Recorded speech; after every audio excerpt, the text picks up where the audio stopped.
You're listening to Big World Network.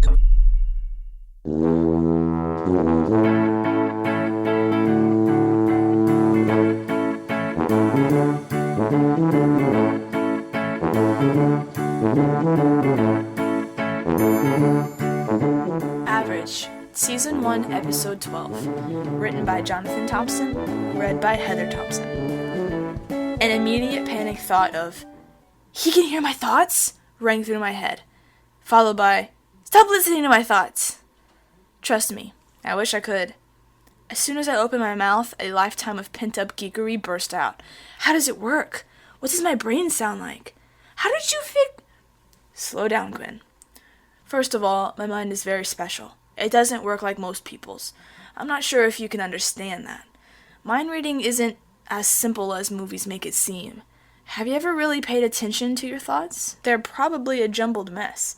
He was definitely right about that. Nobody can hear everything you think.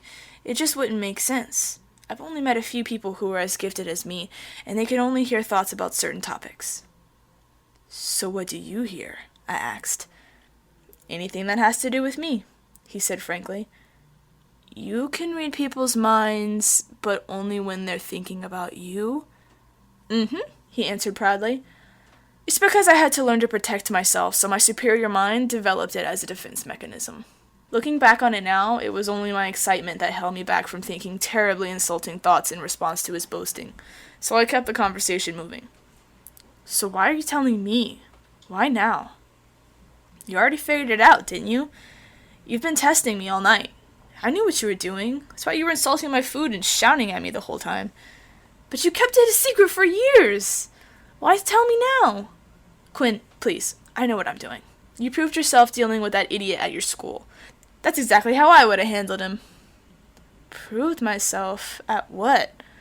I asked, confused and excited. Can I please finish? Cosmo said.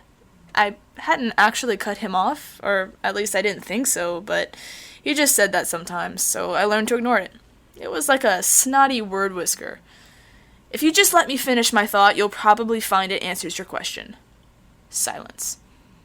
He wanted a, "Yes, sir," or, "I'm so sorry." Instead, I made it awkward right back. But still, I was intrigued. He obviously had a plan, and in the comics, mind readers were the sages, the guides. They had the plans that shaped lives and changed destinies, and I desperately needed shaping and changing. Someone has to help these people, he said in exasperation. What people? I asked. Supers, he huffed. I mean, I love your dad like a son, but he's no genius. I froze. I hadn't even considered what it meant to have a mind reader around my father. So you know? Of course I know. Please, Quinn, I'm a very intelligent man. I've known since he was a kid. He was cleaning my gutters. His family didn't have a lot of money, so I tried to give him work around my house, 'cause, you know me, I'm very charitable. I'm always trying to help people. Another leading silence. Anyway, he continued after a few beats, I walked outside and your dad was on the roof. I heard him think, did he see me fly up here? I've heard 1,000 thoughts like that from him since. Does he know you know? I asked, finally sitting down on an old bench against the opposite wall. No, but I never told anybody, and he doesn't know I'm gifted either. But that isn't the point, Quinn. What is, then? You need to take over. The supers don't listen to me anymore. Don't trust me. A couple other readers got jealous and started spreading rumors about me in the union. You seem like you're smart enough to fill my spot. Maybe. You led the union? My dad was in the union and went to the meetings. If Cosmo was a leader there, how would Dad not know? Not officially, no. Too much politics. The union doesn't do any real good anyway. I can get more done on my own. What were you doing there, then?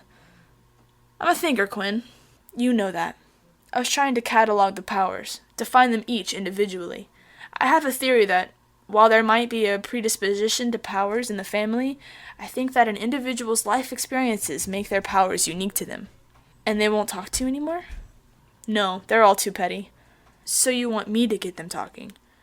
Yeah, of course I still want to oversee your work, to make sure it meets my standards. Sure, I said. I still wasn't sure about this, but it sounded like an interesting project. But why would they talk to me? I don't have any powers. Because you're Ultrarian's son, They'll talk to you, trust me, I know. Besides, I think you do have a power. You just have to find it. Talking to all these supers might help you to figure out how it works. It's actually made sense to me. I had always loved and been absorbed in comics, not so much for the stories, but for the characters themselves. The chance to systematically perform character studies on a literal league of superheroes was pretty much my childhood dream, on steroids. And of course there was the issue of my own supership. Maybe interviewing these others would help me get a better idea of the genetics behind it, so that I could understand what my problem was. I'll do it. I knew you would! Oh, and don't tell your father. I've purposely kept him in the dark. Trust me, I know what I'm doing. I'll tell him when I'm ready. There was a beat while I weighed this over. I couldn't understand why Cosmo hadn't just told my father, or how I would interview the entire union without their poster boy finding out, but hey, I was feeling reckless. You can start with my family, Cosmo said, smiling.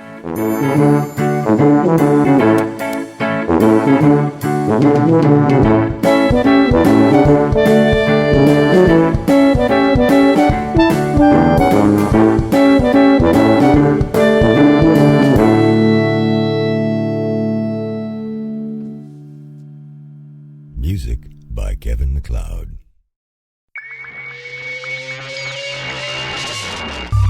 You're listening to Big World Network.